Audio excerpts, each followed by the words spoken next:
பிதாவாகிய தேவனாலும் கர்த்தராகிய இயேசு கிறிஸ்துவினாலும் கிருபையும் சமாதானமும் உண்டாவதாக. ஆமென். வேதத்தில் ஒரு காட்சியை பார்க்கிறோம். பெத்லகேமினுடைய புல்வெளியிலே ஒரு வாலிப தம்பி நடந்து போய் கொண்டிருக்கிறான். அழகான தோற்றம், கையிலே ஒரு வாத்திய கருவி, அவன் பையிலே சில கற்கள், கவன் ஒன்று வைத்திருக்கிறான்.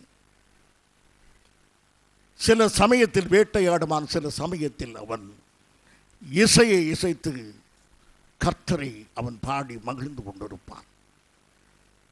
கொஞ்ச ஆடுகளுக்கு பின்னாலே அவன் நடந்து கொண்டிருக்கிறான்.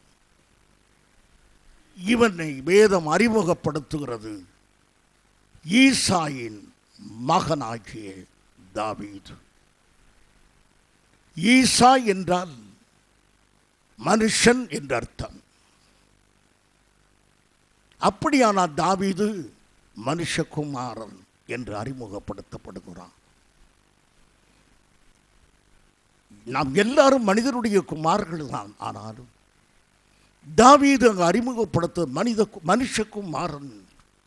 ஏனென்றால் பின்னாலே மனுஷகுமாரன் என்று அறிமுகப்படுத்தப்பட போகிற கர்த்தராகிய இயேசு கிறிஸ்துவுக்கு முன்னோடியாய் அவர் இருந்தார்.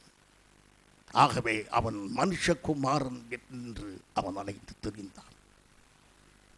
இஸ்ரவேலின் ராஜாவாக வர வேண்டும் என்றும் அவனுடைய சந்ததியிலே இயேசு கிறிஸ்து பிறக்க வேண்டும் என்றும் தேவன் சித்தம் கொண்டிருந்தார்.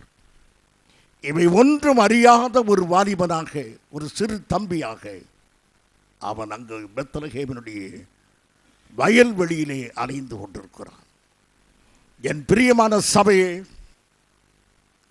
யாருக்கு தெரியும் உங்களது அழைப்பு? கர்த்தர் உங்களை குறித்து என்ன நோக்கம் வைத்திருக்கிறார் என்பது உங்களுக்கு இன்றைக்கு தெரியாது. நீங்கள் சாதாரணமான ஒரு நிலையில் இன்றைக்கு ஆராதனைக்கு வந்திருக்கிறீர்கள். ஆனால் கர்த்தரோ உங்களை தனது நோக்கத்தின் சித்தத்தின்படி உங்களை ராஜாக்களாக, ராஜாத்திகளாக மாற்ற வல்லமை உள்ளவராக இருக்கிறார். பெரிய காரியங்களை கர்த்தர் உங்களுக்கு செய்யும்படியாக அவர் ஆயத்தம் உள்ளவராக இருக்கிறார். ஆகவே இந்த சூழ்நிலையிலே நாம் வேதத்தை பார்ப்போம். துள்ளி குதித்து விளையாடி தாவீது போய்க் கொண்டிருக்கிறான்.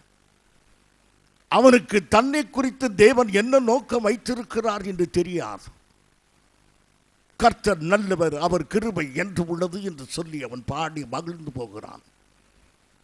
ஆடுகளை மேய்த்துக் கொண்டிருக்கிறான். அதே சமயத்தில் அங்கு துக்கமுள்ள ஒரு மனிதன் ஒரு இடத்திலே உட்கார்ந்திருக்கிறான். உங்களை இந்த காட்சிக்கு நான் வரவழைக்கிறேன். இந்த மனிதனை நீங்கள் பார்க்க வேண்டும். கண்களிலே கண்ணீரோடு உட்கார்ந்திருக்கிறான். 1 சாமுவேல் 16 அதிகாரம் 1 வசனம். கர்த்தர் சாமுவேலை நோக்கி, இஸ்ரவேலின் மேல் ராஜாவாய் இராதபடிக்கு நான் புறக்கணித்து தள்ளின சவுலுக்காக நீ எந்த மட்டும் துக்கித்துக் கொண்டிருப்பாய்? நீ உன் கொம்பை தைலத்தால் நிரப்பிக் கொண்டு வா. பெத்லகேமின் ஆகிய ஈசாயினிடத்திற்கு உன்னை அனுப்புவேன். அவன் குமாரரில் ஒருவனை நான் ராஜாவாக தெரிந்து கொண்டேன் என்றார். இப்பொழுது துக்கமுள்ள மனிதனாக சாமுவேல் தீர்க்கதரிசி அமர்ந்திருக்கிறான். அவனுடைய கண்களிலே கண்ணீர், அவனுடைய இருதயத்திலே பெரிய கலக்கம். ஏன் அவன் துக்கமுகமாயிருக்கிறான்? தான் அபிஷேகம் பண்ணின தன்னுடைய ராஜா கெட்டு போனான். கர்த்தர் அவனை தள்ளிவிட்டார். அவன் இதயத்துக்கு மிகுந்த பாரம். நான் அபிஷேகம் பண்ணின சவுல், நான் தெரிந்தெடுத்த இஸ்ரவேலின் முதல் ராஜா இப்படி தள்ளப்பட்டு போய்விட்டாரே என்று சொல்லி இதயம் உடைந்து கலங்கி அழுது கொண்டிருக்கிறான். மாபெரும் தீர்க்கதரிசியாக சாமுவேல் தன் இருதயத்தின் பாரத்தோடு இருக்கிறான். கர்த்தர் அவனை பார்த்து, அழாதே, உன் கண்ணீரை நான் துடைப்பேன் என்று ஆறுதல் படுத்தவில்லை, அவனை கண்டிக்கிறார். ஏன் வீணாக அழுது கொண்டிருக்கிறாய்? நான் தள்ளிய மனிதனுக்காக நீ ஏன் அழ வேண்டும்? நான் என் நியாய தீர்ப்பை பிரகடனப்படுத்தும் பொழுது நீ ஏன் துக்கப்பட வேண்டும் என்று தீர்க்கதரிசியை கடிந்து கொள்கிறார் கர்த்தர். அவருடைய கண்ணீரை கர்த்தர் ஏற்றுக்கொள்ளவில்லை. சாமுவேலுடைய கண்ணீரை கர்த்தர் மெச்சிக்கொள்ளவில்லை. என் பிரியமான சபையே, நம்முடைய துக்கமும் நியாயமுள்ள துக்கமாயிருக்க வேண்டும். நாம் தேவன் எடுத்த நியாய தீர்ப்புக்காக நான் துக்கப்படக்கூடாது. ஆண்டவர் கேட்கிறார், நான் தள்ளிய சவுலுக்காக நீ துக்கப்படுகிறாயா? நான் வேண்டாம் என்று தள்ளிய இந்த மனிதனுக்காக நீ துக்கப்படுகிறாயா? பிரியமானவர்களே, அநேக காரியத்துக்கு நீங்கள் துக்கப்படுகிறீர்கள். சற்று யோசியுங்கள். இது தேவனது நியாய தீர்ப்பாக இருக்கலாமே. நடைபெற்ற சம்பவம் தேவ சித்தத்தின்படி நடக்கும் பொழுது நீங்கள் ஏன் துக்கப்படுகிறீர்கள்? ஆகையினால் இப்பொழுது சாமுவேலை கர்த்தர் கடிந்து கொள்கிறார். நீ சவுலுக்காக துக்கப்படுவது எனக்கு பிரியமான காரியம் அல்ல. ஒருவேளை மனுஷத்துக்கு அது சரியாக இருக்கலாம். ஒரு ராஜாவை தள்ளிவிட்டதினாலே அவன் துக்கப்படுகிறான். ஆனால் தேவனை ஒத்துக்கொள்ளவில்லை. நமக்கு கர்த்தர் ஒரு காரியத்தை சொல்லுகிறார், மிஞ்சின நீதிமானாயிராது. நீதிமானாயிருங்கள், ஆனால் மிஞ்சின நீதிமானாயிராது. கர்த்தரை விட நீதிமான் என்று எண்ணி விடாதீர்கள். வேதவசனம் ஒரு மனிதனை கண்டிக்கும் போது, தேவனுடைய நியாய தீர்ப்பின்படி சவுல் தள்ளப்படும் போது, சாமுவேலுக்கு என்ன அதிகாரம் இருக்கிறது அழுவதற்கு?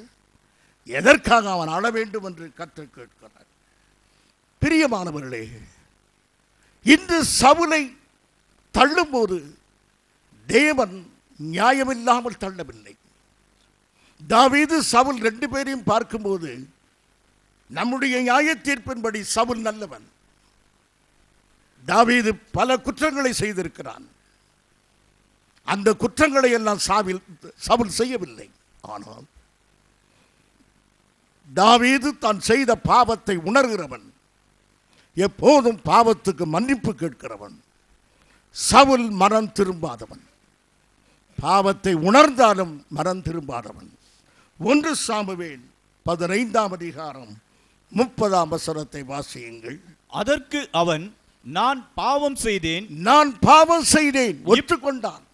நான் பாவம் செய்தேன், அவர் ஒத்துக்கொள்கிறார் தான் பாவத்தை.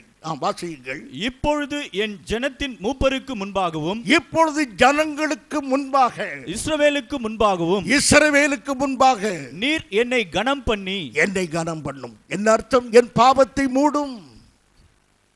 பாவத்தை மன்னியும் என்று சொல்வதற்கு பதிலாக என் பாவத்தை மூடும். பாவத்தை உணராதவனாகவே இருந்தான். தான் செய்தது பாவம் என்று தெரியும். பாவத்தை நியாயப்படுத்துகிறவன் சவுல். அதனாலே தான் கர்த்தர் அவரை தள்ளினார். என் பிரியமான சகோதரனை, சகோதரியே, இந்த பிரசங்கத்தை நீ உன்னிப்பாக கவனிக்க வேண்டும் என்று பரிசுத்த ஆவியானவருக்கும் எனக்கும் நலமாக காண்கிறது. ஆகையினால் உங்களை வற்புறுத்தி கேட்கிறேன், செவி கொடுத்து கேளுங்கள். பாவம் செய்வது மனித இயல்பு. ஆனால் பாவத்தை நியாயப்படுத்தாதீர்கள். பாவம் செய்தவுடனேயே பாவத்தை அறிக்கையிட்டு மனஸ்தாபப்பட்டு பாவ மன்னிப்பை பெற்றுக்கொள்ள வேண்டும். இன்றைக்கு அநேகர் பாவத்தை நியாயப்படுத்துகிறார்கள். You are justifying the sins you are committing every day. நீங்கள் ஒவ்வொரு நாளும் செய்கிற பாவங்களை நியாயப்படுத்தி கொண்டே போகிறீர்கள். நீ ஏன் கோபப்பட்டாய்? ஏன் ஆத்திரமாய் பேச? அவன் அப்படி சொன்னான், அவள் அப்படி நடந்து கொண்டாள், அதனாலே நான் ஆத்திரப்பட்டேன். நியாயப்படுத்துகிறீர்கள். அதைத்தான் சவுல் செய்தான். நான் நியாயப்படுத்தி கொண்டே போனான். ஜனங்கள் சிதறி போனார்கள். ஜனங்களின் வார்த்தையை கேட்கவில்லை. இப்படியே அவன் காரணம் சொல்லிக் கொண்டே போனான். அருமையானவர்களே, பாவத்தை மூடுகிறவனை கர்த்தர் தள்ளி விடுவார். தாவீது பாவம் செய்தான். கர்த்தரை பார்த்து, என் பாவத்தை மூடும் ஆண்டவரே, என்னை கனப்படுத்தும் என்று கேட்கவில்லை.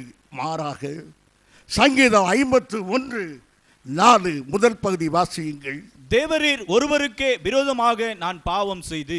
ஆம், தேவரீர் ஒருவருக்கு விரோதமாக நான் பாவம் செய்தேன். பத்சேபாளுக்கு விரோதமாகத்தான் பாவம் செய்தான். ஆனாலும் தேவரீர் ஒருவருக்கு விரோதமாக நான் பாவம் செய்தேன். இன்று வரைக்கும் வாசிக்கும்படியாகவே அவன் பாவ அறிக்கை இருக்கிறது. தன் பாவத்தை மறைக்கிறவன் வாழ்வடைய மாட்டான். அதை அறிக்கை செய்து விட்டு விடுகிறவனோ இரக்கம் பெறுவான். அந்த இரக்கத்தை தான் சவுல் இழந்து போனான். பிரியமானவர்களே, நீங்கள் இந்த நாட்களிலே இன்ன காரணத்தினாலே பாவம் செய்தேன், இந்த சூழ்நிலையினாலே பாவம் செய்தேன் என்று பாவத்துக்கு காரணம் சொல்லிக் கொண்டு இருக்கக்கூடாது. அப்படியானால் தேவன் இரக்கம் செய்ய மாட்டார், நம்மை தள்ளி விடுவார். இப்போது நாம் கவனிக்கிறோம், சவுலை கர்த்தர் தள்ளி விட்டார். நியாயமானது, நியாய தீர்ப்பின்படி கர்த்தர் செய்தார். ஆனால் அது யாருக்கு பொறுக்க முடியவில்லை? சாமுவேலுக்கு. துக்கமாய் அழுகிறார். சென்னை அயனாபுரத்தில் சுமார் 35 ஆண்டுகளுக்கு முன்பு ஒரு சபையிலே நான் செய்தி கொடுத்து கொண்டிருந்தேன். அப்போது நான் ஆசிரியன். ஒரு சபையிலே செய்தி கொடுக்க அழைத்தார்கள். அந்த செய்தியை மத்தியிலே ஒரு பெண் கதறி அழ ஆரம்பித்தார்கள். ஆராதனை முடிந்ததும் போதகரிடத்தை அனுமதி கேட்டு அந்த பெண்ணிடத்தில் போய் ஏன் அழுகிறீர்கள் என்று கேட்டேன். அப்போ சொன்னார்கள், நரகத்துக்கு அவன் போவதை அறிந்து நான் அழுகிறேன். யார் நரகத்துக்கு போகிறார்கள்? யூதாஸ் காரியத்து நரகத்துக்கு போகிறானே என்று அந்த அம்மா அழுதாள். ஏனென்றால் அவன் கேட்டின் மகனாகி அவனது இடத்தை அடைந்தான் என்று சொன்னதும் அந்த அம்மாவுடைய உள்ளத்தில் இவ்வளவு பெரிய பரிசுத்தமான ஒரு அப்போஸ்தலன் இயேசுவோடு நடந்தவன் நரகத்துக்கு போய்விட்டானே என்று சொல்லி தேம்பி தேம்பி அழுத. தன் வீட்டில் ஒரு பிள்ளை இறந்தது போல. நீங்கள் என்ன நினைக்கிறீர்கள்? ஆத்தும பாரம் இல்லை. தேவ நீதியை குற்றப்படுத்துகிற இருதயம், மாம்சீகமான கிளேசங்கள். கர்த்தர் அதை மெச்சிக்கொள்ள மாட்டார். பிரியமானவர்களே, ஆகையினாலே நீங்கள் துக்கப்படும் போது கொஞ்சம் யோசியுங்கள். நீங்கள் மற்றவர்களுக்காக துக்கப்படுகிறீர்கள், மற்றவர்களுக்கு செய்யப்படுகிற தண்டனைகள் காரியங்களை யோசிக்கும் போது துக்கப்படுகிறீர்கள். தேவன் எவ்விதமாக நடத்துகிறார்? நான் நியாயமாக துக்கப்படுகிறேனா, கர்த்தரையே நான் குற்றப்படுத்தும் அளவுக்கு துக்கப்படுகிறேனா என்பதை நீங்கள் யோசிக்க வேண்டும். இங்கு சவுலை குறித்து சாமுவேல் துக்கப்பட்டது அநியாயமானது. தேவன் அதை ஒத்துக்கொள்ள மாட்டார். ஆகையினால் இந்த நாளிலே அருமையானவர்களே, உங்கள் இரக்கத்தையும் கர்த்தர் நியாயம் தீர்ப்பார், உங்கள் கண்ணீரையும் கர்த்தர் நியாயம் தீர்ப்பார். ஆகையினாலே நீங்கள் எதற்காக அழுகிறீர்கள்?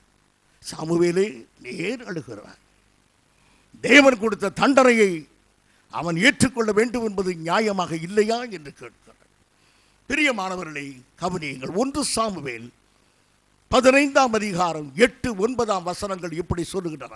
அமலேக்கியரின் ராஜாவாகிய ஆகாகை உயிரோடே பிடித்தான். ஜனங்கள் யாவரையும் பட்டய கருக்கினாலே சங்காரம் பண்ணினான். சவுலும் ஜனங்களும் ஆகாகையும் ஆடு மாடுகளில் முதல் தரமானவைகளையும் 2ஆம் தரமானவைகளையும் ஆட்டுக்குட்டிகளையும் நலமான எல்லாவற்றையும் அழித்து போட மனதில்லாமல் தப்ப வைத்து அற்பமானவைகளையும் உதவாதவைகளுமான சகல வஸ்துக்களையும் முற்றிலும் அழித்து போட்டான். எவ்வளவு தந்திரமாய் இருக்கிறான் பாருங்கள். எதிரினுடைய காரியங்களை அழித்து போடு என்று சொன்னால் அதில் மோசமானவர்களை அழித்து போட்டு நலமானது உயிரோடு காத்தான். ஒரு பெரிய பொருளாதார நிபுணன் போல செய்தான். தனக்கு சொத்துக்களை சேர்த்தான். கர்த்தர் கேட்கிறார், நான் சொன்னபடி செய்யாதபடி ஏன் இப்படி செய்தாய்? அழிக்க சொன்ன ஆட்களை ஏன் அழிக்கவில்லை? நிர்மூலமாக்க சொன்னவர்களை ஏன் நிர்மூலமாக்கவில்லை? ஏன் உயிரோடு காத்தா என்று கேட்கும்போது அவன் சொன்ன பதில் 21ஆம் வசனத்தை வாசியுங்கள். ஜனங்களோ உம்முடைய தேவனாகிய கர்த்தருக்கு கில்காலிலே பலியிடுவதற்காக கொல்லையிலே சாபத்தீடாகும் ஆடு மாடுகளிலே பிரதானமானவைகளை பிடித்து கொண்டு வந்தார்கள் என்றான். இப்போது அவன் பதில் சொல்கிறான், இந்த ஆடு மாடுகள் எனக்கல்ல, இந்த மிருகங்களை எனக்கென்று எடுக்கவில்லை, உமக்காக எடுத்தேன். உமக்கு பலி செலுத்தும்படியே இவளை கொண்டு வந்தேன். எவ்வளவு தந்திரமான பதில் பார்த்தீர்களா? தேவனுக்கு கீழ்ப்படியாமல் நடந்துவிட்டு ஏன் கீழ்ப்படியாமல் இருக்கிறாய் என்றால் உமக்காகத்தான் கீழ்ப்படியவில்லை, உமக்கு பலி செலுத்துவதற்காகத்தான் இவளை பிடித்தேன் என்றார். பிரியமானவர்களே, பலி செலுத்துவது நல்லதுதான். ஆனால் வேதம் சொல்கிறது பலி செலுத்துதல் கீழ்ப்படிதலை விட மேலானது அல்ல. கீழ்ப்படிதல் என்பது பலி செலுத்துவதை மேலானது. இன்றைக்கு கர்த்தருடைய பிள்ளைகளாகி நீங்கள் வந்திருக்கிறீர்கள், கர்த்தரை தொழுது கொள்ளும்படியாக வந்திருக்கிறீர்கள். உங்கள் வாழ்க்கையிலே தேவனுக்கு கீழ்ப்படிந்து வந்திருக்கிறீர்களா? ஆராதனைக்கு வந்தது நல்லது. உங்கள் சொந்த வாழ்க்கையிலே கீழ்ப்படிதல் இருக்கிறதா? வேத வசனத்துக்கு கீழ்ப்படிந்த ஒரு ஜீவியம் இருக்கிறதா? அந்த ஜீவியம் இல்லாமல் இங்கு ஆராதனைக்கு வந்து அமர்ந்திருப்பதிலே என்ன லாபம்? அருமையானவர்களே, இந்த கட்டடம் ரட்சிக்குமா? இந்த பிரசங்கம் உங்களை ரட்சிக்க போகிறதா? தேவன் கொடுத்த வார்த்தைகளை எல்லாம் கீழ்ப்படியாமல் நீங்கள் வந்ததின் காரணம் என்ன? இதைத்தான் அன்றைக்கு சாமுவேலை பார்த்து கத்த கேட்கிறார், நீ ஏன் அழுகிறாய்? அவன் என்ன நியாயம் செய்தான் என்று. அவன் பலி செலுத்துகிறேன் என்று சொல்லி ஆடுகளை பிடித்து கொண்டு வந்தான், கீழ்ப்படியாமல் அவைகளை கொண்டு வந்தான். கர்த்தரை சங்காரம் பண்ணி என்று சொல்லி இருக்கிறார். பிரியமானவர்களே, காணிக்கை செலுத்துவது அவசியமான ஒன்று.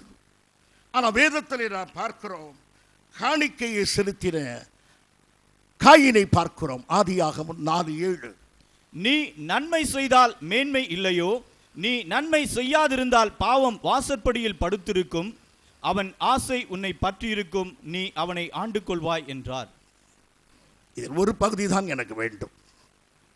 நீ நன்மை செய்தால் உனக்கு மேன்மை இல்லையோ? காயின் காணிக்கை செலுத்தினான், கர்த்தர் அந்த காணிக்கையை ஏற்றுக்கொள்ளவில்லை.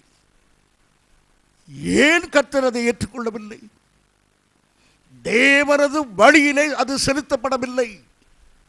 சவுல் ஆடு மாடுகளை பலியிட கொண்டு வந்தான். ஏன் கர்த்தர் ஏற்றுக்கொள்ளவில்லை? அது தேவனது வழியிலே அந்த பலி செலுத்தப்படவில்லை. அந்த பலி கீழ்ப்படியாமல் இருக்கிறது. ஆகவே சவுலை கர்த்தர் தள்ளினார். காயன் கொண்டு வந்த பழங்கள் தேவனுக்கு பிரியமானவைகள் தான். அவன் கொண்டு வந்த தாவர வர்க்கங்கள் மீது தேவனுக்கு கோபம் எதுவும் இல்லை. ஆனால் அவன் கொண்டு வந்த முறை சரியல்ல, அது அல்ல செலுத்தப்பட வேண்டியது. ஆகவே கர்த்தர் சொல்லுகிறார், காயினே, பக்க வழியாய் வராதே, நேர் வழியாக வா. உன் வீட்டு வாசலிலே எது படுத்திருக்கிறது? பாவ பலி படுத்திருக்கிறது. ஆடு அங்கு படுத்திருக்கிறது. அந்த ஆட்டை கொண்டு பலி செலுத்தி கீழ்ப்படிந்து வா. ஆகவே நேர் வழியாக வருவது கீழ்ப்படிந்து வருவது. இவன் கீழ்ப்படியாமல் பக்க வழியாக இவைகளை கொண்டு வருகிறான். அதனாலே காயினுடைய காணிக்கையை ஏற்றுக்கொள்ளவில்லை. என் பிரியமான சபையே, நீங்கள் கடன் வாங்கி காணிக்கை செலுத்தினால் கர்த்தர் பிரியப்பட மாட்டார். நீங்கள் கடன் வாங்கி கர்த்தருக்கு கொடுக்கிறீர்கள் சொல்வதில் தேவன் பிரியப்பட மாட்டார். உனக்கு இருக்கும் பலத்தின் மேலே செய்கின்ற வேதம் சொல்லுகிறது. கடன் வாங்கி கர்த்தருக்கு காணிக்கை கொடுக்கும்போது கர்த்தர் சொல்வ கீழ்ப்படியாமையின் பலி, அதை கர்த்தர் ஏற்றுக்கொள்கிறது இல்லை. ஆகையினால் பிரியமானவர்களே, கொடுக்கப்படுகிற பொருள் அல்ல, பொருளுக்கு பின்னால் இருக்கிற உணர்வை கர்த்தர் பார்க்கிறார். சவுல் கொண்டு வந்த ஆடு மாடு எல்லாம் நலமானது தான். ஆனால் ஒவ்வொன்று சத்தமிடுகிறது. ஆடு சத்தமிடுகிறது, மாடு சத்தமிடுகிறது. நான் கேட்கிற சத்தம் என்ன? அந்த சத்தம் என்ன? சவுல் கீழ்ப்படியாதவன் என்றே ஆடு மாடுகள் சத்தமிட்டன. அந்த சத்தத்தை தான் கர்த்தர் கேட்டார். அந்த பலி சத்தமிடுகிறது, கீழ்ப்படியாதவன். நீங்கள் போடுகிற காணிக்கை என்ன சத்தமிடுகிறது? நீங்கள் செய்கிற ஊழியம் என்ன சத்தமிடுகிறது? என் பிரியமான சபையே, தேவனுக்காக ஒன்றை செய்யும் பொழுது கீழ்ப்படியாமையின் ஆவியிலே அதை செய்வோமானால் கர்த்தர் அதை தள்ளிவிடுவார். ஆகையினால் காயீனுடைய காணிக்கை கர்த்தர் தள்ளினார். சவுலுடைய காணிக்கை கொண்டு வரும்போது அவனை தடுத்து நிறுத்தி அவனையும் தள்ளி போட்டார். ஆகையினால் நாம் கற்றுக்கொள்கிற ஒரு பெரிய காரியம் என்னவென்றால், தேவனது வழிகளிலே எல்லாவற்றையும் செய்ய வேண்டும் என்று காயினுக்கு கர்த்தர் வழிகளை சொல்லிக் கொடுத்தார். ஆனால் அவனும் அதுக்கு கீழ்ப்படியவில்லை. அவனை கர்த்தர் தண்டித்தார். சவுலை கர்த்தர் தண்டித்தார். அதை யார் ஏற்றுக்கொள்ளவில்லை? சாமுவேல் ஏற்றுக்கொள்ளவில்லை. காயினை கர்த்தர் தண்டித்தார். அதை காயின் ஏற்றுக்கொள்ளவில்லை. ஆதியாகமம் 4:13. அப்பொழுது காயின் கர்த்தரை நோக்கி, எனக்கு இட்ட தண்டனை என்னால் சகிக்க முடியாது. நான் செய்த தவறு பெரியது என்று அவன் சொல்லவில்லை. எனக்கு கொடுத்த தண்டனை பெரியது என்றான். சவுல் செய்த பாவம் பெரியதென்று சாமுவேல் சொல்லவில்லை. சவுலுக்கு கொடுத்த தண்டனை பெரியது என்று சாமுவேல் எழுதான். அதைத்தான் கர்த்தர் தாங்கிக் கொள்ள முடியவில்லை. அதைத்தான் சாமுவேலை கண்டித்தார். நான் அவனை நியாயமாக தண்டிக்கும் போது நீ அழுகிறது என்ன? என் அருமை சகோதரியே, நீ பெற்ற பிள்ளை தண்டிக்கப்படும் போது உன் கண்களிலே கண்ணீர் வருகிறது. என் தேவனே, என் தேவனே, ஏன் என் பிள்ளையை இப்படி சிக்ஷிக்கிறீர் என்று. கர்த்தரை குற்றப்படுத்தாதே, கர்த்தரை குற்றப்படுத்தாதே சகோதரியே. தேவன் நியாயமாகவே நடத்துகிறார். கர்த்தரிடத்தில் அநியாயம் எதுவுமே இல்லை. ஆகிய நான் நடைபெறுகிற சம்பவங்களுக்கு நாமும் நமது பிள்ளைகளோ காரணமாக இருப்போமே தவிர கர்த்தரை குற்றப்படுத்தி விடாதபடி திருந்துவதற்குள்ள வழிகளை நாம் பார்க்க வேண்டும். பிரியமானவர்களே, சவுல் சொல்கிறான், நான் பலியிடுவதற்கு கொண்டு வந்தேன். காயின் சொல்கிறான், என்னுடைய பலிபீடத்தை பாருங்கள் எவ்வளவு அழகாக இருக்கிறது. அது நாஸ்டி ஆல்டர் ஆஃப் ஏபல். அங்கு இரத்த கரை பிடித்த ஒரு பலிபீடம், அழகான பழங்கள், அழகான பூக்கள், எவ்வளவு அருமையாக என்னுடைய பலிபீடம் இருக்கிறது என்றார். கர்த்தர் அதை தள்ளினார். சவுலும் மிக அருமையான ஆடுகள், மிக அருமையான மாடுகளை கொண்டு வந்திருக்கிறார். கர்த்தர் அவனை பார்த்து சொல்லுகிறார். 1 சாமுவேல் 15ஆம் அதிகாரம் 23 முதல் வரி மாத்திரம்.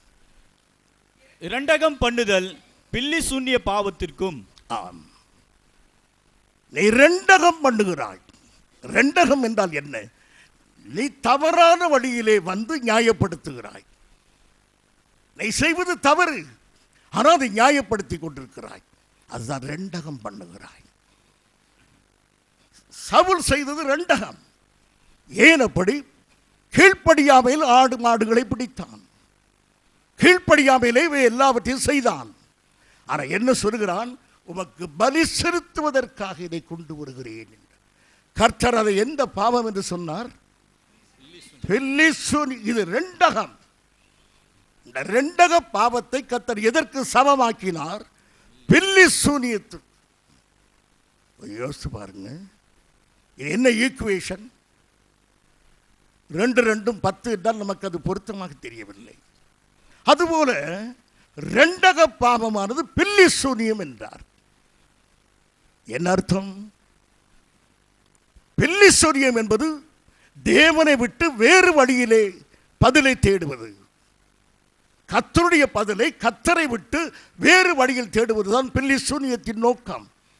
நீயோ நான் இட்ட கட்டளையின்படி என்னிடத்தில் வராதபடி வேறு வழியிலே என்னை தேடி வருகிறாய் சவுலே. ஆகையினால் ஒரு விதத்தில் நீ செய்வது பில்லி சூனியம் என்று சொன்னார். சவுடைய உள்ளத்திலே நினைத்திருப்பான், பில்லி சூனியமா? அந்த பாவத்தையே என் தேசத்தில் ஒழித்து விடுவேன். அவன் வைராக்கியமாய் யாரை கொலை செய்தான்? அஞ்சனம் பார்க்கிறவர்களை, குறி சொல்கிறவர்களை, பில்லி சூனியக்காரர்களை எல்லாம் அழித்தான். அவன் மனதிலே எண்ணி இருப்பான், என்னுடைய பாவத்தை பில்லி சூனியத்துக்கு ஒப்பாக்கினார், பில்லி சூனியமே இல்லாமல் ஆக்கிவிட்டேன் என்று அவன் திருப்தி அடைந்திருப்பான். ஆனால் தேவனுடைய வார்த்தை அவனுக்கு நிச்சயமாய் நிறைவேறும். எப்படி என்றால், அவன் எங்கும் அங்குமாக அலைந்து திரியும் போது கர்த்தர் அவனோடு பேசவே இல்லை. பேசாதிருக்கும் போது தேவனிடத்தில் பதிலை தேட ஒரு காரியத்தை செய்தான். 25ஆம் வசனத்தை வாசியுங்கள். நீ பில்லி சூனிய பாவம், நீ ரெண்டகம் பண்ணி இருக்கிறாய். இந்த ரெண்டகம் பண்ணின பாவம் பில்லி சூனியத்துக்கு சமம் என்று சொன்னார். இவனோ அஞ்சனக்காரர்களையும் குறி சொல்கிறவர்களையும் ஒழித்து விட்டான்.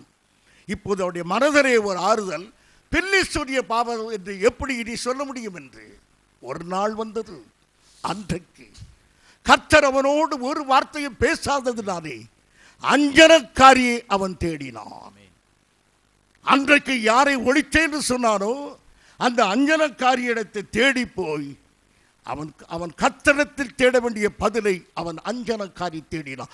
அன்றைக்கு தேவன் சொன்ன பாவம் நிறைவேறிட்டு அவன் யாராக மாறினான்? பில்லி சூனிய பாவத்துக்கு உள்ளானான்.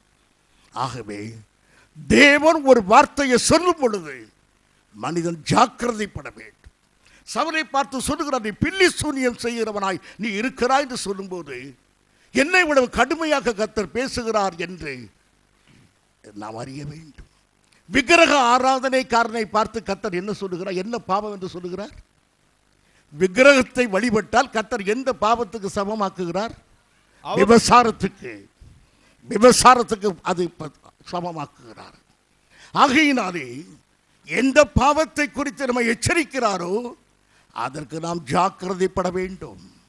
சவுலை குறித்து எச்சரித்தார், நீ பில்லி சூனிய பாவத்துக்கு உட்படுவாய் என்று எச்சரித்தார். அவன் அஜாக்கிரதையாக இருந்தான். நானாவது பில்லி சூனிய பாவத்தை செய்வதாவது பில்லி சூனியத்தை என் தேசத்திலே ஒழித்து விடுவேன் என்றான். கடைசியிலே அவனை ஒரு அஞ்சனக்காரியை போய் பார்த்தான். பிரியமானவர்களே, கொஞ்சம் யோசித்து பாருங்கள். ஒரு நாள் பொழுது உதயமாகிறது. உதய சூரியன் எழுந்து வருகிற வேளையில் தான் அவன் வருகிறான் சாமுவேல் தீர்க்கதரிசியை பார்த்து. அன்றைக்கு தான் அவன் வாழ்க்கை மலர்கிறது இஸ்ரவேலின் ராஜாவாக. ஒரு காலை பொழுதிலே எல்லாரும் பார்த்திருக்கும்படி அவன் இஸ்ரவேலின் ராஜாவாக அவனை கர்த்தர் தெரிந்தெடுத்தார். ஒரு நாள் ராத்திரி சூரியன் அஸ்தமித்த பிறகு சூழ்ந்த பிறகு அஞ்சனக்காரியை தேடி போனான். அவன் வாழ்க்கை அஸ்தமித்தது. ஆகவே அவன் பிரகாசமான வெளிச்சத்திலே கர்த்தரை தேடினான். இப்பொழுதோ இருட்டு வேளையிலே பொல்லாத வழிகளை தேடுகிற அவன் சவுலாக மாறி போனதினாலே அவன் தன் வாழ்க்கையை இழந்து போனான். என் பிரியமான சகோதரனே, சகோதரி, நீங்கள் வெளிச்சத்திலே பிள்ளைகளாக இருக்கிறீர்களா? உங்கள் வீட்டிலே இருளின் காரியங்களை செய்கிறீர்களா? சவுல் இருளின் காரியத்தை செய்து தன் ராஜ்ய பாரியத்தை இழந்து போனான். கீழ்ப்படியாவின் ஆவி அவனுக்குள் வேலை செய்தது. ஆகையினால் கர்த்தர் அவனை தள்ளிவிட்டார். அருமையானவர்களே, ஆகவே நீங்கள் இந்த நாளிலே தேவரது நியாய தீர்ப்பை கவனியுங்கள். எதையும் கர்த்தருக்கு செய்யலாம். கீழ்ப்படிதல் ஆவியோடு செய்கிறோமா? கர்த்தருக்கு பிரியமாக வாழ்ந்து செய்கிறோமா? இன்றைக்கு நான் பிரசங்கம் பண்ண வந்திருக்கிறேன். என்னுடைய வாழ்க்கையில் நான் கீழ்ப்படியாமை வைத்துக்கொண்டே இங்கே வந்து பிரசங்கம் பண்ணினேன். ஆனால் எனக்கு தண்டனை தான் கிடைக்குமே தவிர என் பிரசங்கத்தை கர்த்தர் மெச்சிக்கொள்ள மாட்டார். அதில் எந்த பிரயோஜனமும் இருக்காது. ஆகையினால் வாழ்க்கையில் தேவனுக்காக எதையாவது செய்வோமானால் கீழ்ப்படிதல் ஆவியோடு செய்வோம். கர்த்தர் ஒரு மனிதனை தண்டித்தால் அதில் நியாயம் இருக்கிறது என்று அறிந்து நாம் ஜாக்கிரதைப்பட வேண்டுமே தவிர கர்த்தரை குற்றப்படுத்தாதீர்கள். சாமுவேல் அழுகிறான், சவுலை தள்ளிவிட்டேரே, சவுலை தள்ளிவிட்டேரே என்று. பரலோகத்தின் தீர்ப்பை அவன் மதிக்கவில்லை. ஆகவே கர்த்தர் அவனை கடிந்து கொண்டார். இப்போது பார்க்கிறோம் அடுத்த காட்சி. ஒரு காரியம் தோற்று போனதினாலே கர்த்தர் அப்படியே சோர்ந்து விட மாட்டார். எனக்கு தமிழ்நாட்டில் ஒரு அரசியல் தலைவரை எனக்கு ரொம்ப பிடிக்கும். பல தோல்விகளை அவர் சந்தித்தவர். தோல்விகளுக்கு மத்தியிலே அவர் சொல்லுவார், நாம் இன்னும் எதையும் இழந்து விடவில்லை, இன்னும் நாம் முயற்சி செய்வோம் என்று சொல்லுவார். அவருடைய அரசியல் கட்சியில் நான் இல்லை, ஆனால் அவருடைய கோட்பாட்டை நான் மதிக்கிறேன். ஏனென்றால் தோல்வியினாலே துவண்டு போய்விடக்கூடாது.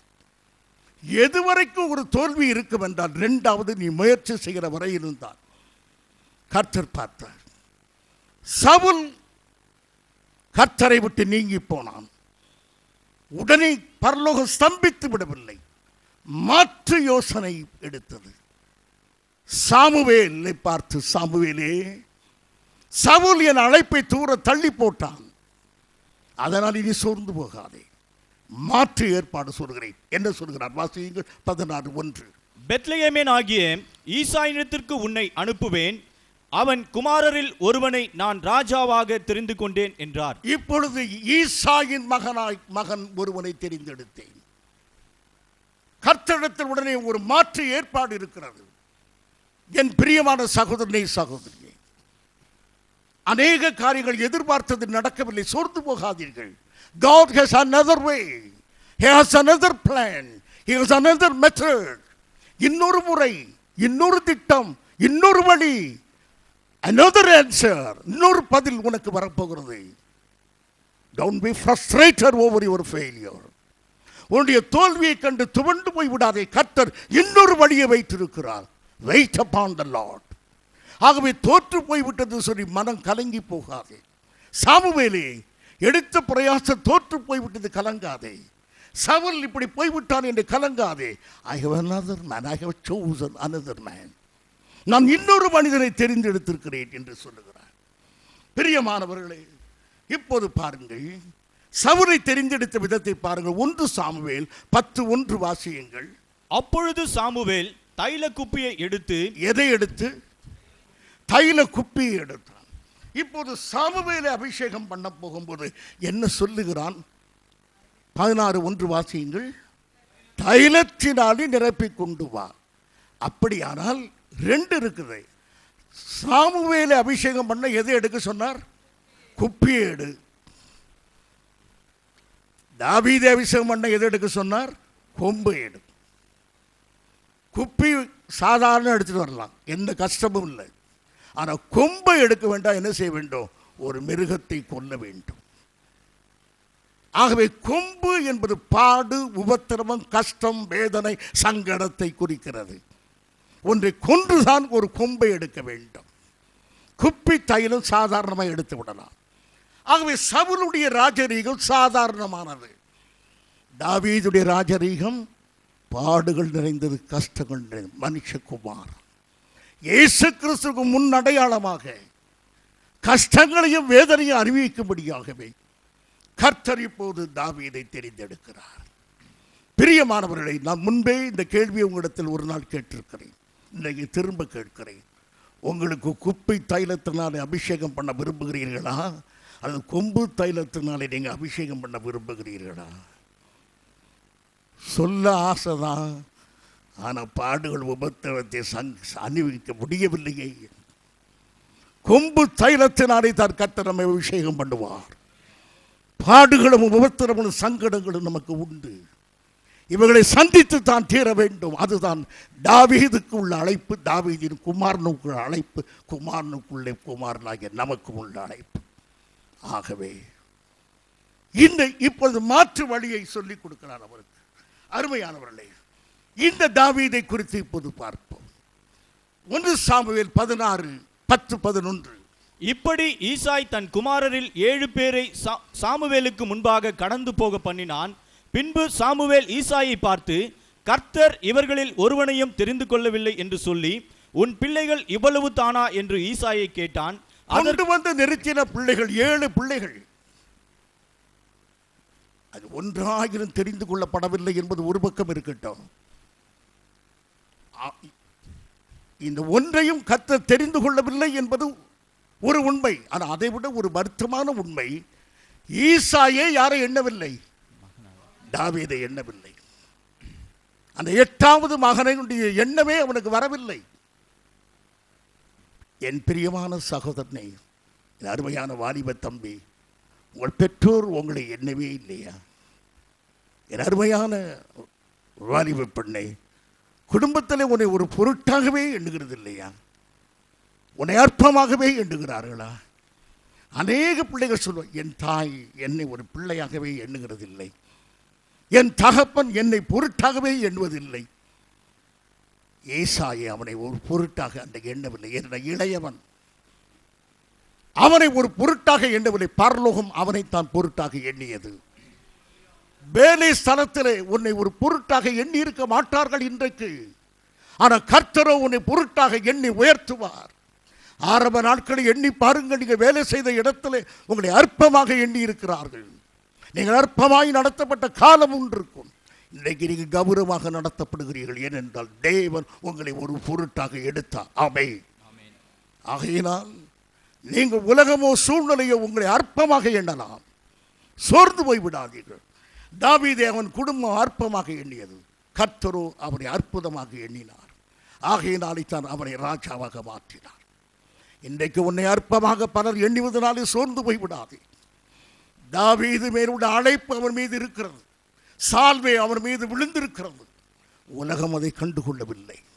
என் பிரியமான சபையே, உன்னை எங்கு அற்பமாக எண்ணினார் கர்த்தர் உன்னை குறித்து ஒரு நோக்கம் வைத்திருக்கிறார்.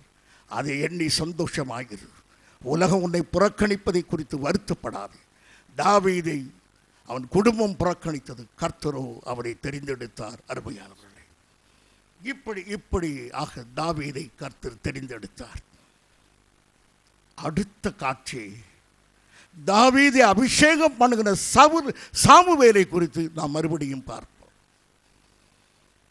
இந்த சாமுவேல் நிச்சயமாகவே அவசியமான ஒரு மனிதன். If there was no Samuel, there was no David. Samuel இல்லாவிட்டால் யாரும் கிடையாது, தாவீதும் இல்லை. If there is no Paul, there are no epistles. Pavul இல்லையாவிட்டால் நிருபங்கள் இல்லை. ஒன்றுக்கு ஒன்று. ஆகவே all these things necessitate the birth of these people. இவை எல்லாம் அவருடைய பிறப்பை வலியுறுத்துகின்ற, கண்டிப்பாக இவன் பிறந்திருக்க வேண்டும் என்று. சாமுவேலுடைய பிறப்பு மிக அவசியமான ஒன்று. உங்களையும் என்னையும் பார்த்து ஒரு கேள்வி, நீங்கள் அவசியமாக இந்த உலகத்தில் பிறந்திருக்க வேண்டுமா? நீங்கள் நிச்சயமாக இந்த உலகத்துக்கு தேவையா? For God's plan you are necessary. தேவனுடைய திட்டத்திற்கு நீங்கள் தேவை. ஆமென். நீங்கள் தற்செயலாய் பிறக்கவில்லை. It's God's appointment. தேவன் தம்முடைய நோக்கத்திற்காக உங்களை இந்த உலகத்தில் வைத்திருக்கிறார். நான் ஏன் பிறந்தேன்னு சினிமாக்காரனை போல பாடாதீங்க.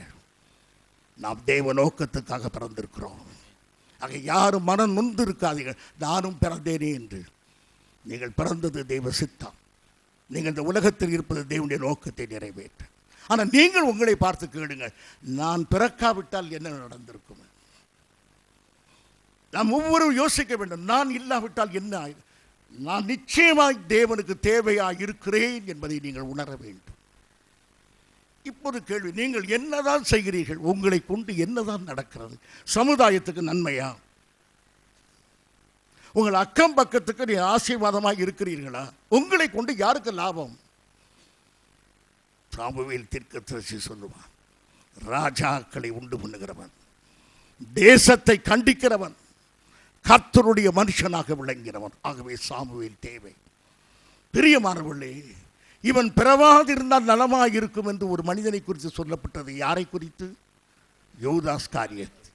ஒருவேளை நம்மை குறித்து அக்கம் பக்கத்தா சொல்லுகிறார்களோ, இவன் பிறவாதிருந்தால் நலமாக இருக்குமோ என்று. அது எத்தனை கேவலமானது அருமையானவர்களே. ஆகையினால் இப்பொழுது சாமுவேலுடைய பிறப்பை குறித்து நாம் யோசிப்போம். சாமுவேல் வருகிற காலத்தை பார்த்தால் மூத்த ஊழியக்காரனாகிய ஏலியை கவனிக்க வேண்டும்.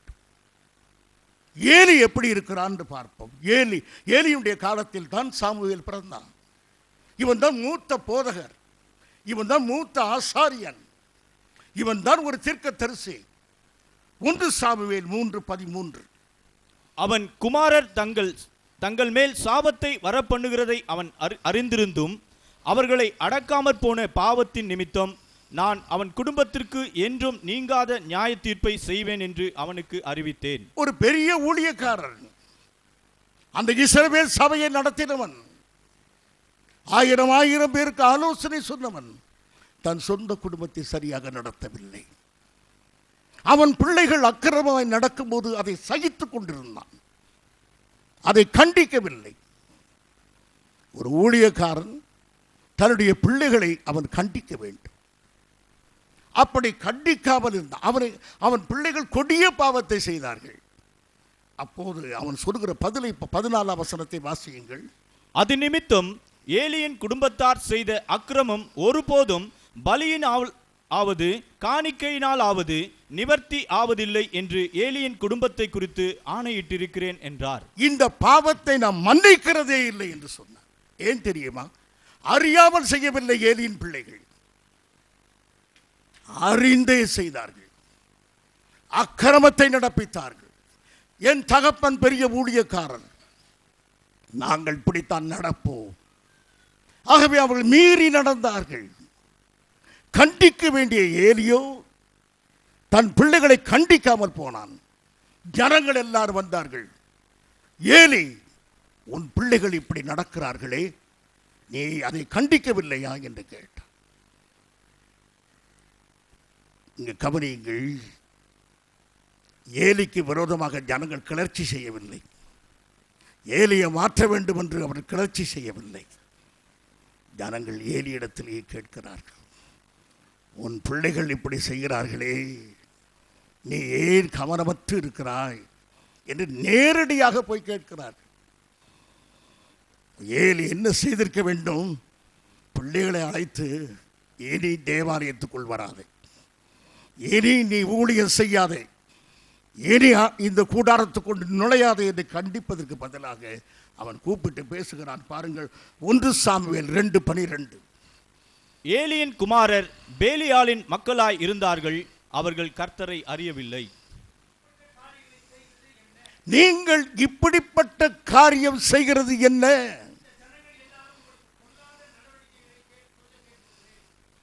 இந்த ஜனங்கள் எல்லாரும் மீறி நடப்பதற்கு நீங்கள் காரணமாகிறீர்களே. பிள்ளையை பார்த்து பேசுறான் ஏலி, நீங்கள் ஏன் இப்படி செய்கிறீங்க? நீங்கள் இப்படி செய்தால் உங்களை பார்த்து மற்றவர்களும் செய்வார்களே. என்ன அர்த்தம்? ரகசியமாக செய்யக்கூடாதா? நீ எல்லாரும் தெரியும்படி நடந்து கொண்டீர்களே, எல்லாரும் இதை பின்பற்றுவார்களே, கொஞ்சம் ஞானமாய் நடக்கக்கூடாதா? திருடினீர்களே, தெரியாமல் திருடக்கூடாதா? ஒரு மூத்த போதகர், ஒரு பெரிய ஊழியக்காரன் தன் பிள்ளையை சரியாக வளர்க்கவில்லை. கர்த்தருடைய தண்டனை அவன் மீதும் அவன் பிள்ளை மீது வந்தது. என் பிரியமான சகோதரர், ஊழியம் செய்வதனால் எல்லாம் கர்த்தர் விட்டுவிட மாட்டார். நீண்ட நேரம் ஜெபம் பண்ணுவதனாலே விட்டுவிட மாட்டார். நம்முடைய அக்கிரம சிந்தை நம்மிடத்தில் இருக்குமானால், நம்முடைய வாழ்க்கை பரிசுத்தமாக இல்லாதிருக்குமானால், அதை சாக்கு போக்கு சொல்லிக்கொண்டே போவோமானால், ஏலிக்கு வந்த தண்டனை நமக்கு வந்து விடுமாகையினாலே இதை ஜாக்கிரதைப்பட வேண்டும். இதில் ஒன்று கவனிகள், அந்த ஜனங்கள் எல்லாம் ஏலிக்கு விரோதமாக எழும்பவில்லை. ஏலிக்கு விரோதமாக அவர்கள் எந்த பிரயாசம் படவில்லை. ஏலியை மாற்ற வேண்டும், அவன் பிள்ளைகளை எல்லாம் நீக்க வேண்டும் என்று ஜனங்கள் எதுவுமே சொல்லவில்லை. பரலோகத்தின் தேவன் அதை கவனித்தார். ஆட்சி மாற்றங்களை கர்த்தரே கொண்டு வருவார். ஒரு சபையில் ஒரு ஊழியக்காரன் சரியாக இல்லாவிட்டால் சபை எழுந்து மாற்ற வேண்டியதில்லை, கர்த்தரே மாற்றி விடுவார். தகுதி இல்லாத, பொறுப்பில்லாத, பரிசுத்தம் இல்லாத ஒரு ஊழியக்காரனை கர்த்தர் நீடித்து இருக்க விடமாட்டார். ஒன்று தண்டிப்பார் அல்லது நீக்குவார். ஏலி நீக்கப்பட்டான். தேவனுடைய உள்ளத்திலே அவனை முதலாவது நீக்கினார். அப்போதுதான் சாமுவேலை கர்த்தர் தெரிந்தெடுத்தார். இன்னும் சாமுவேல் பிறக்கவில்லை. சாமுவேல் பிறப்பதற்கு முன்பு என்ன நடந்தது? 1 சாமுவேல் 1 அதிகாரம் 6 வசனம். கொஞ்சம் சீக்கிரமாக. கர்த்தர் அவள் கர்ப்பத்தை அடைத்தபடியினால் அவளுடைய சக்களத்தி அவள் துக்கப்படும்படியாக போதும். தாய் அந்த கர்ப்பத்தை கர்த்தர் அடைத்தார். சாமுவேல் பிறக்க வேண்டிய கர்ப்பம் அடைக்கப்பட்டது. ஏன் இந்த கர்ப்பம் அடைக்கப்பட்டது? ஒரே ஒரு காரணம், அவனுடைய தாய் அன்னாள். எல்லாருக்கும் தேவன் சொன்னபடி நீ வேதனையோடு இந்த குழந்தையை பிறப்பிப்பா என்பதல்ல, நீ ஜெபத்தோடு இந்த குழந்தையை பிறப்பிப்பாய். உன்னுடைய பிள்ளை ஜெபத்தில் பிறக்க, கருவுற்ற நாளிலிருந்து நீ ஜெபிப்பாய். நீ ஜெபத்தை கருவுருவான், அதன் பிறகே அவன் பிறப்பான். ஜெபத்தில் ஒரு தீர்க்கதரிசி பிறக்க வேண்டும் என்பதனாலே தேவன் தாமதப்பட்டார். தாமதப்பட, your child will be a special. ஒரு விசேஷமான ஒரு மகன். அவனுக்காக நீ ஜெபம் பண்ணிதான் அவன் பிறக்க வேண்டும் என்று அதன் நிமித்தமாக தாமதப்பட்டார். என் பிரியமான சகோதரனை சகோதரிகள், அநேக காரியம் தாமதப்படுவதனால் புலம்பிக் கொண்டிராதீர்கள். ஜெபம் பண்ணுங்கள். உங்கள் பிள்ளை இன்னும் பிறக்கவில்லையா? என் அருமை மகளே, உனக்கு ஒரு குழந்தை இல்லை என்பது ஒரு இருதயத்தை பாரப்படுத்துகிறது. அது இல்லை என்பது கூட உனக்கு பாரம் அல்ல. உனக்கு பிள்ளை இருக்கிறதா என்று கேட்கும்போது இல்லை என்று சொல்ல வேண்டியது உன் இதயத்தை கிழிக்கிறது. கர்த்தர் உன் நோக்கம் வைத்திருக்கிறார். உனக்கு பிறக்கும் பிள்ளை தேவனுடைய சித்தத்தை நிறைவேற்ற வேண்டும். கர்த்தர் ஒரு அருமையான குழந்தையை கொடுக்கும்படி உனக்கு தாமதப்படுகிறார். ஆகவே நீ ஜெபம் பண்ணு. மனம் சோர்ந்து போகாதே. உன்னுடைய வேலை தாமதப்படுகிறது. கர்த்தர் தனக்கு சித்தமான இடத்தில் உன்னை உயர்த்த விரும்புகிறார். ஆகையினாலே தாமதம் ஏற்படுகிறது. திருமணங்கள் தாமதமாகின்றன. கர்த்தர் தமது சித்தத்தின்படி தமது மகிமையை நடத்த வெளிப்படுத்தும்படி தாமதப்படுகிறார். ஆகையினால் சபையை நீ ஜெபம் பண்ண, தொடர்ந்து ஜெபத்திலே இரு. அந்நாள் ஜெபித்து தான் பெற்றாள். அருமையானவர்களே, நான் இன்னும் நிறைய காரியத்தை சொல்ல முடியவில்லை, சமயமில்லை. இப்போது பாருங்கள், அவனை கர்த்தருக்கென்று ஒப்பு கொடுக்க தீர்மானித்தாள். தான் பெற்ற பிள்ளையை கர்த்தருக்கு கூட, அப்போதுதானே எல்லாம் நிறைவேறும். தீர்க்கதரிசியாக அவனை கொடுக்க வேண்டும் என்று தேவனுக்கே ஒப்பு கொடுக்கும்படி அவள் ஜெபம் பண்ணினாள்.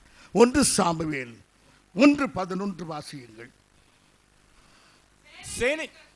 சேனைகளின் கர்த்தாவே, தேவரீர், அது மத்தியில் உள்ளது மாத்திரம் வாசியுங்கள். என்ன சொன்னால் என்று பிள்ளையை குறித்து. உமது அடியாளுக்கு ஒரு ஆண் பிள்ளையை கொடுத்தால், உமது அடியாளுக்கு ஒரு ஆண் பிள்ளையை கொடுத்தால், அவன் உயிரோடு இருக்கும் சகல நாளும், அவன் உயிரோடு இருக்கும் சகல நாளும் நான் அவனை கர்த்தருக்கு ஒப்பு கொடுப்பேன். நான் கர்த்தருக்கு ஒப்பு கொடுத்து விடுவேன் என்று இந்த ஜெபத்துக்காக கர்த்தர் காத்திருந்தார். அவளை பொறுத்தவரையிலும் உங்களுக்கு கர்த்தர் சொல்லுவார். பிரியமானவர்களை, இவ்விதமாக தேவனுக்கென்று ஒரு மனிதனை அர்ப்பணிக்கும்படி அன்னாள் தெரிந்தெடுக்கப்பட்டாள். இந்த குழந்தையை கர்த்தர் தெரிந்தெடுத்து, ஏலியினுடைய பிள்ளைகள் தள்ளப்படும் காலம் ஒன்று வரும். அந்த இடத்திலே ஒருவன் ஊழியம் செய்ய வர வேண்டும். அந்த சாமுவேலை கர்த்தர் உருவாக்குகிறார். அதற்குள்ள ஆயத்த வேலை இப்போது பாருங்கள். இப்போது குழந்தை பிறந்தது. அன்னாள் சொல்லுகிறாள், தன் புருஷனை பார்த்து சொல்லுகிறாள். 22ஆம் வசனம் வாசியுங்கள். அன்னாள் கூட போகவில்லை.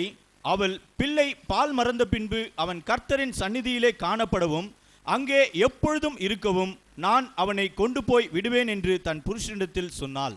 இப்போது குழந்தை பிறந்து விட்டது. பொருத்தனை பண்ணி இருக்கிறாள், நான் கொண்டு போய் விடுவேன் என்று. ஆனால் கொண்டு போய் விடவில்லை. அவள் சொன்னபடி செய்யவில்லை. ஏன் என்றால், கொண்டு போய் விட்டால் பிள்ளை பால் குடிப்பதற்கு அழும். திரும்ப கொண்டு வர வேண்டும், திரும்ப கொண்டு போக வேண்டும். இப்படியே பழக்கமாகிவிடும். இப்படியே பழக்கமான கடைசி பிள்ளையை கொண்டு விடவே முடியாது. ஆகவே கொண்டு போய் விட்டால் திரும்ப கொண்டு வரக்கூடாது. அவருடைய செயலிலே அவ்வளவு உறுதியாக இருந்தாள். ஆகவே நான் கொண்டு போய் விடுவேன், ஆனால் திரும்ப எடுத்துக்கொண்டு வரமாட்டேன். இந்த தீர்மானத்தை தன் புருஷனுக்கு சொல்லுகிறாள். இந்த பிள்ளையை நான் கர்த்தருக்கு கொண்டு ஒப்பு கொடுக்க போகிறேன். நான் திரும்ப அழைத்து கொண்டு வரமாட்டேன். என்றைக்கு நான் ஷைலோவுக்கு வருகிறேனோ அன்றைக்கு குழந்தையை விட்ட பிறகு திரும்ப எடுத்துக்கொண்டு வரமாட்டேன். புருஷனுடைய பதிலை கவனியுங்கள். 23ஆம் வசனம். அப்பொழுது அவன் புருஷனாகிய எல்கானா அவளை நோக்கி, நீ உன் இஷ்டப்படி செய்து போதும். இதுதான் பதில். நீ உன் இஷ்டப்படி செய். பொறுப்பில்லாத கணவன். ஒரு நல்ல முடிவு எடுக்கிறாள் மனைவி. தன் பிள்ளையை கொண்டு போய் தேவ சமூகத்தில் விடப் போகிறேன் என்று. அவருடைய உள்ளத்திலே எவ்வளவோ பாசம் இருக்க. பிள்ளையை விட்ட பிறகு பிள்ளை கையசைத்து நிற்கும் போது இவளும் கையசைத்து வந்த பிறகு இனி போய் பார்க்க முடியாது. இனி மகனே என்று அழைத்துக் கொள்ள முடியாது. கர்த்தருக்கு சொந்தம். கடைசியாக பார்த்து வர வேண்டும். இருதயம் உடையும் போல் இருக்கும். நல்ல ஆறுதல் சொல்ல வேண்டிய கணவன், பயப்படாதே, இருவரும் போவோம், பிள்ளையை ஒப்பு கொடுப்போம், கர்த்தர் நமக்கு வேறு பிள்ளைகளை தருவார். எந்த ஆறுதலும் சொல்லவில்லை. எல்கானா என்ன சொல்லுகிறான்? உன் இஷ்டப்படி செய். இன்றைக்கும் அப்படித்தான். நெருக்கமான வேலை வரும். குடும்பத்தில் புருஷன் இருப்பார், மனைவி சில காரியத்தை செய்வாள். உடனே புருஷன் சொல்வான், யாரை கேட்டு செய்தாய்? வீட்டுக்கு தலைவனா நீயா? தலைமையில் ஒரு போட்டி வீட்டுக்குள்ள. என்னை கேட்காமல் எதையும் செய்யக்கூடாது தெரியுமா? சரி ஐயா. நெருக்கமான சூழ்நிலை ஒன்று வருகிறது, வாசலிலே நெருக்கம் காத்திருக்கிறது. உன்னை மனைவி அழைக்கிறான், ஏம்மா எதையாவது சொல்லி சமாளியுமா. இப்போது தலைமை மாறுகிறது. நெருக்கம் வந்தவுடனே மனைவியை தேடுகிறான்.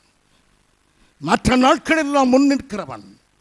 கடன்காரன் வந்த உடனே மனைவியை கூப்பிடு, இப்போ எதாவது சொல்லுமா, நீங்கள் எதாவது சொல்லு, நீங்கள் தான் சொல்லுங்களா. என்னால் முடியாதும்மா, நீ தான் தலைவி, நீ தான் சமாளிக்க முடியும், திறமசாலி, கெட்டிக்காரி, பெண்களுடைய ஆட்சி நல்லா இருக்கும். என் பிரியமானவர்களே, நடிவு விடுகிற கணவன்மார்கள், கூட இருந்து தீர்மானம் எடுக்க வேண்டிய கணவன் தன் பொறுப்பை விட்டு என்ன சொல்லுகிறார்? உன் இஷ்டப்படி செய். இது நல்ல வார்த்தை அல்ல, பொறுப்பில்லாத வார்த்தை. ஆகவே நீங்கள் சகோதரர்களே, எந்த நெருக்கமான வேலை வரும்போது மனைவி கையில் ஒப்படைத்து விட்டு போய்விடாதீர்கள். நீங்கள் ஒரு ஆறுதலாக இருக்க வேண்டும். பிரியமானவர்களே, வீட்டில் வேலை ஸ்தலத்திலிருந்து நீங்கள் வருவது பிந்தி வருவீர்கள். ராத்திரி 8 மணி 9 மணி மனைவி காத்திருக்கிறாள், பிள்ளைகள் தூங்கி கொண்டிருப்பார்கள். அன்றைக்கு 5 மணிக்கே கணவன் வந்து விட்டார். மனைவிக்கு பெரிய சந்தோஷம், இன்னைக்கு சீக்கிரம் வந்து விட்டீர்களே என்று. ஆமாம், சீக்கிரம் போகிறேன், இன்னொரு வேலை இருக்கு, போகிறேன். அருமையானவர்களே, அநேக வீடுகளிலே கணவனுடைய கம்ஃபர்டிங் பிரசன்ஸ் மனைவிக்கு கிடைப்பதே கிடையாது. எல்லா பொருளையும் வாங்கி கொடுப்பான், ஆனால் தன்னை கொடுப்பதில்லை. தன்னுடைய கம்ஃபர்டிங் பிரசன்ஸ் அங்கே இல்லை. அதனால குடும்பத்தில் பிரச்சனையாக இருக்கிறது. நீங்கள் கவனிக்க, கணவனும் மனைவியுமோ, உங்கள் ஆறுதலான வார்த்தைகள் குடும்பத்துக்கு தேவை. கணவனுக்கு நீங்கள் சமைத்து போட்டால் மாத்திரம் போதாது, உங்கள் அன்பான வார்த்தைகளை சொல்ல வேண்டும்.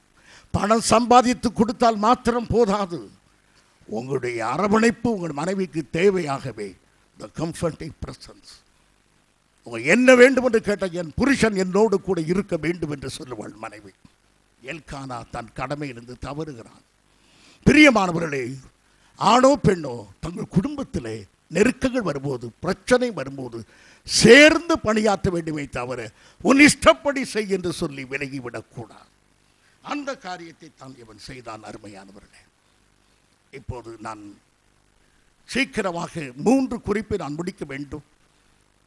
இங்கே இருப்பது 5-6 நிமிடங்கள் என்றாலும் நான் முடிக்க விரும்புகிறேன். அடுத்த காட்சி, பொறுப்பில்லாத ஒரு கணவன் என்ன செய்கிறான் தெரியுமா? பெண்ணினால் யாரை கேவலப்படுத்துகிறாள்? அன்னாளை. பொறுப்புள்ள புருஷன் என்ன செய்ய வேண்டும்? பெண்ணினாளை கண்டிக்க வேண்டும். பெண்ணினாள், நீ அன்னாளை பேசுவது சரியல்ல என்று கண்டிக்க வேண்டும். இவன் கண்டிப்பதற்கு பதிலாக அழுகிற அன்னாளை பார்த்து சொல்கிறான், அன்னாளே அழாதே, 10 குமாரரை பார்க்கணும், நான் உனக்கு அதிகம் அல்லவா என்று யாரைத்தான் தேற்றி கொண்டிருக்கிறான்? அன்னாளை தேற்றுகிறான். தவிர பெண்ணினாளுக்கு ஒன்றுமல்ல. வீட்டில் மாமியார் மருமகளுக்கு பிரச்சனை இருக்கும், புருஷன் மனைவிட்டு வரும், அழாத, எங்கள் அம்மா அப்படித்தான், மாறாது, சாகு வரைக்கும் இப்படித்தான் இருக்கும், நீ எப்படியாவது சமாளிக்கிட்டு சொல்ல வேண்டிய தாயிடத்தில் போய் சொல்ல வேண்டும். என் மனைவி எப்படி நடத்துவது சரியல்ல, அவளை நீங்கள் நடத்தி கொண்டிருப்ப முறை சரியில்லை. கண்டிக்க வேண்டிய இடத்தில் கண்டிக்காமல் ஏற்கனவே பிரச்சனை உள்ள ஆளிடத்தில் போய், அழாத, இப்படி தான் நடக்கும், நீ சகித்துப்போ, இது நல்ல ஆலோசனை அல்ல. எங்கு திருத்தப்பட வேண்டுமோ அங்கு திருத்தப்பட வேண்டும். ஆறுதல் செய்ய வேண்டிய இடத்துக்கு ஆறுதல், அதே சமயத்தில் யாரை திருத்த. அதுபோல மனைவியானவள் தன் தாயை மதிக்காமல் இருந்தால் தாயிடத்தில் போய், அம்மா அழாத, அவள் அப்படித்தான், என்னை கூட அடித்து போடுவா சில சமயத்தில், சத்தப்படாமல் இருந்து நான் மெதுவாக வந்துடுவேன், உனக்கு அது நேராதபடியிலும் கர்த்தரை ஸ்தோத்திரம் பண்ணு. என் பிரியமான சகோதரனே சகோதரி, ஏன் இப்படி குடும்பத்தில் கண்டிக்க வேண்டிய இடத்தில் கண்டித்து விடுங்கள். எல்கானா கண்டிக்க வேண்டிய பெண்ணினாளை கண்டிக்கவில்லை. அந்நாள் பார்த்தாள், தேவ சமூகத்துக்கு போனாள். சரி, எனக்கு கர்த்தர் தான் ஆறுதல் என்று. குடும்பத்தில் உங்களுக்கு நியாயம் கிடைக்கவில்லையா? கர்த்தரையே பார்த்து நடங்கள் அருமையானவர்களே. அவளுக்கு நியாயம் கர்த்தர் செய்தார். ஆனால் பெரியநாளை குறித்து அவள் ஒரு வார்த்தையும் சொல்லவில்லை. இப்போது நான் கடைசி குறிப்புக்கு நான் போய்விடுகிறேன். ஏனென்றால் எனக்கு சமயம் இல்லை. ஆகவே நான் கடைசி குறிப்புக்கு போகிறேன். இப்போது சாமுவேலை கொண்டு கர்த்தருடைய சமூகத்தில் கொடுத்து விட்டார்கள். இதுக்கடையில் எத்தனையோ அருமையான சம்பவங்கள் இருக்கின்றன. கர்த்தருக்கு சித்தமான இன்னொரு நாளில் அதை பார்ப்போம். இப்போது சாமுவேலை கொண்டு கர்த்தருக்கு காணிக்கையாய் கொடுக்கிறார்கள். கொஞ்சம் கற்பனை செய்யுங்கள். சின்ன குழந்தை, பால் மறந்த ஒரு குழந்தை தட்டு தடுமாறி நடந்து போய் முகங்குப்புற விழுந்து யெகோவாவை பணிந்து கொள்கிறார். அந்த தேவாலயத்திலே கீழே விழுந்து, தேவாலயம் என்றால் சாலமோன் கட்டிய ஆலயம் அல்ல, அன்றைக்கு வழிபடுகிற அந்த இடத்துல கீழே விழுந்து முகங்குப்புற விழுந்து கர்த்தரை பணிந்து கொள்கிற சின்ன உருவம். இதுதான் இஸ்ரவேலின் போர்க்கருவி. அங்கு சின்ன குழந்தையாக படுத்து கிடக்கிறானே, இவன் தான் மாபெரும் தீர்க்கதரிசியாக எழும்பி ராஜாக்களை அபிஷேகம் பண்ணுகிறவனாய் வரப்போகிறான். தேவனுக்காக அர்ப்பணிக்கப்பட்ட ஒரு சின்ன காரியம் பெரிய காரியத்தை சாதிக்கும் என்பதற்கு அடையாளம் சாமுவேல். அந்த பிள்ளை அன்றைக்கு விழுந்து கிடக்கிறது, பணிந்து கிடக்கிறது. இவரை கொண்டுதான் கர்த்தர் பெரிய காரியத்தை செய்தார். அருமையானவர்களே, கர்த்தருக்காக கொடுத்த ஒரு காசு, கர்த்தருக்காக நீங்கள் பேசின ஒரு வார்த்தை, கர்த்தருக்காக செய்த ஒரு செயல் பிரம்மாண்டமான காரியத்தை சாதிக்கும். அருமையானவர்களே, ஆகையினால் இப்போது சாமுவேலை கர்த்தர், இப்போது பாருங்கள், சாமுவேலை கர்த்தர் கூப்பிடுகிறார். 1 சாமுவேல் 3:1.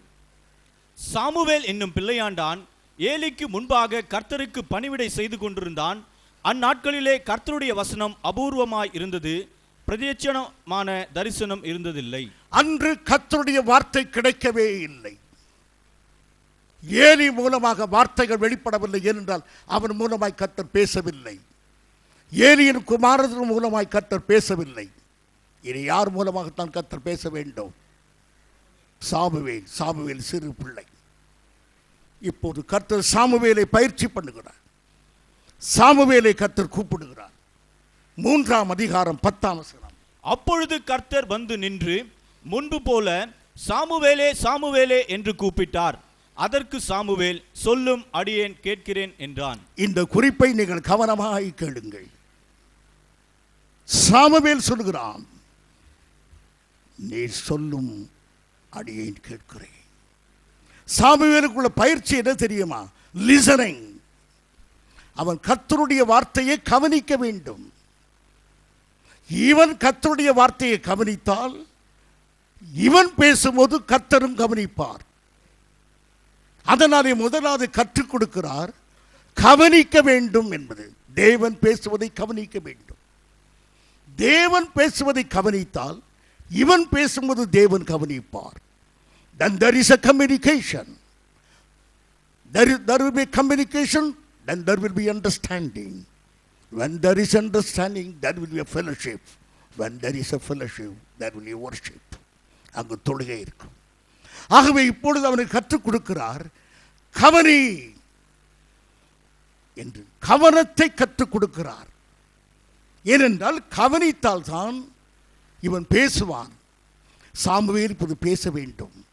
அவனுக்கு முதலாவது கற்றுக் கொடுப்பது கவனிக்க கற்றுக் கொடுத்தார். பெற்றோர்களே, உங்கள் மகன் ஓடி வருவான், அப்பா நான் உங்களிடத்தில் கொஞ்சம் பேச வேண்டும், உங்களிடத்தில் ஒன்று சொல்ல வேண்டும். ஒரு கோழியா, ஷடப், போய் உட்காருங்க, எவ்வளவு வேலை இருக்கு, கோழி. அவன் சொல்ல வந்ததை சொல்ல முடியவில்லை. The father failed to listen to the son. தகப்பன் தன் பிள்ளை சொல்ல வருவதை கேட்க விரும்பாமல் இருக்கிறான். அவன் உள்ளத்தில் அத்தனை காரியமும் அடங்கி போய்விட்டது. அவனுடைய எண்ணங்கள் உறங்கிவிட்டன. அவன் வார்த்தைகள் வெளிவரவில்லை. ஏனென்றால் அவன் சொல்வதை கவனிக்க ஆளில்லை.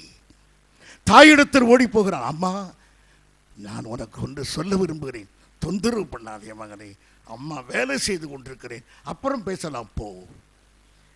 No chance of listening. அவனை கவனிக்க ஒருவருமில்லை. சிரிக்காமல் நான் சொல்வதை கவனியுங்கள்.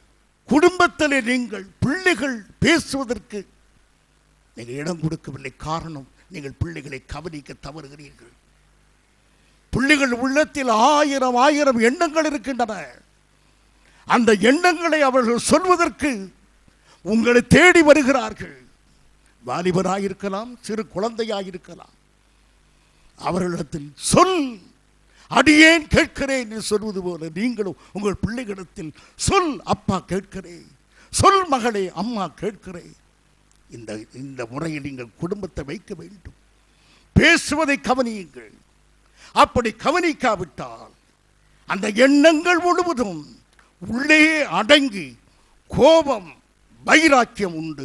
அவன் மௌனமாகி விடுவான், அவன் பேச மாட்டான்.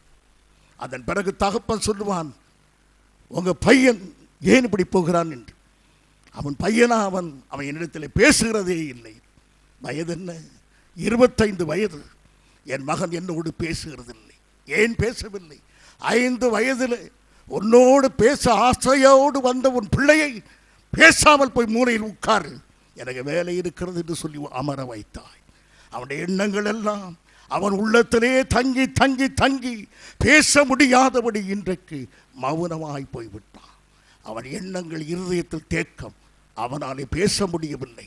இப்போது அவன் கையிலே ஒரு கம்பை எடுத்து தெருவில் போகிற ஒரு மிருகத்தை அடிக்கிறான். அதன் பிறகு அங்குள்ள மரத்தை வெட்டுகிறான். அவனுடைய செயல்கள் எல்லாம் வித்தியாசமாய் போய்விட்டன. ஏனென்றால் எண்ணத்தின் தேக்கம், செயலில் மாற்றம். காரணம் பெற்றோர்கள். நீங்கள் கவனிக்கவில்லை. உங்கள் பிள்ளைகள் பேசுவதை கவனிக்கவில்லை. அவருடைய எண்ணங்களை வெளிப்படுத்த தருணம் கொடுக்கவில்லை. சாமுவேலே, இதோ அடியே, கர்த்தர் நீ பேசுவீராக, நான் கேட்கிறேன். சிறு பிள்ளையிலேயே அவன் கர்த்தரை கவனித்தான். கர்த்தர் அவனை கவனித்தார். அவன் தேவனோடு பேசினான், தேவன் அவனோடு பேசினார். நாளுக்கு நாள் பேசினார், தினமும் பேசினார். கர்த்தருக்காக அவன் பேசினான், தீர்க்கதரிசியானார். ஆகவே உங்கள் வீட்டிலே நீங்கள் நல்ல சந்தர்ப்பங்களை பிள்ளைகளுக்கு கொடுங்கள். உங்கள் பிள்ளைகள் பேசுவதை கவனியுங்கள். எல்லாவற்றுக்கும் மேலாக நீங்களும் கவனியுங்கள். உங்கள் போதகர் பேசுவதை கவனியுங்கள். போதகருக்கு போதகரான இயேசு பேசுவதை கவனியுங்கள். அதனுடைய நடங்கள், வாழ்க்கை மாறும். கர்த்தர் உங்களை ஆசீர்வதிப்பார். ஆமே. நான் ஜெபம் பண்ணுவோம். ஸ்தோத்திரம் ஆண்டவரே, நன்றி கர்த்தாவே. எங்கள் அருமை இரட்சகருமான இயேசு கிறிஸ்துவுடைய நாமத்திலே வருகிறோம். இந்த காலை வேளையில் எங்களோடு பேசின ஜீவனுள்ள வார்த்தைகளுக்காக நன்றி ஆண்டவரே. தொடர்ந்து நாங்கள் உமது பிள்ளைகளாக இருப்போம். உமது சத்தத்தை நாங்கள் கவனித்து கேட்போம் ஆண்டவரே. மேய்ப்பனான தாவீதுக்கு ஒரு மேய்ப்பனுடைய இருதயம் இருந்தது போல எங்களுக்கும் நல்ல இருதயத்தை தாரும் ஆண்டவரே. எங்கள் பிள்ளைகளை நாங்கள் உணர்கிற நல்ல இருதயத்தை தகப்பன்மார்களாக எங்களுக்கு தாரும். கரவலாடுகளைப் போல எங்கள் பிள்ளைகளை சோர்ந்து போகாமல் நாங்கள் நடத்த எங்களுக்கு கிருபைகளை தர வேண்டுகிறோம். உடைய வல்ல நல்ல கரம் எங்களோடு கூட இருந்து தொடர்ந்து நடத்துவதாக இயேசுவின் நாமத்தில் பிதாவே, ஆமென். என் ஆத்துமாவே கர்த்தரை ஸ்தோத்திரி, என் முழு உள்ளமே அவர் பரிசுத்த நாமத்தை ஸ்தோத்திரி. என் ஆத்துமாவே கர்த்தரை ஸ்தோத்திரி, அவர் செய்த சகல உபகாரங்களை மறவாதே. ஆமென். நம்முடைய கர்த்தராகிய இயேசு கிறிஸ்துடைய கிருபையும் பிதாவாகிய தேவனுடைய அன்பும் பரிசுத்த ஆவியானுடைய ஐக்கியமும் நம் அனைவரோடு கூட என்றும் இருப்பதாக. ஆமென்.